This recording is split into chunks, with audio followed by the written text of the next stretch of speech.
we're seeing at the U.S. is ebbs and flows in how many migrants arrive at the border. It's something that happens every year. It ebbs and flows. This is a tsunami that's happening at the southern border. This is very purposeful. The greatest domestic threat to the national security and the safety of the American people is Secretary Alejandro Mayorkas. He has broken his oath to defend this country.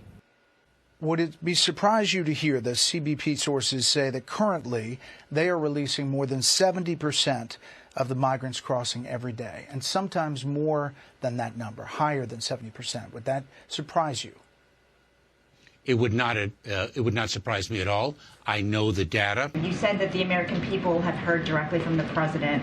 Why haven't migrants heard a message from the president or the vice president, either of them explaining the new rules or reiterating, what the secretary said yesterday, not to come here if you're not going to qualify for asylum? Where are they in terms of communicating with the people who are trying to come in?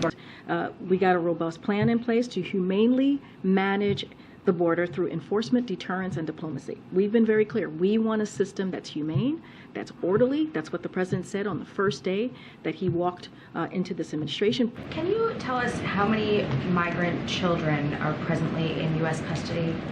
I would refer you to the HHS. I don't have those numbers in front of me. The website has not reported any data on this since January, and they're typically reported once a month. So in light, especially of this migrant death of a child a couple of days ago, just want to know why that data is not there, and if it's being kept somewhere else, if it'll be released to us. As far as the data, that is something that comes from HHS, so I would have to refer you to them. Will the administration be working to track that down? Because especially after the New York Times report that HHS lost contact with 85,000 children over the course of the last 2 years and lost immediate contact with a third of migrant children, that data not being there is alarming. CBP is allowing or encouraging mass release of migrants and is just categorically false. That is not what's occurring. That is not what's happening. We're going to continue to use every tool that we have to make sure that we are dealing with this issue in a humane and orderly way.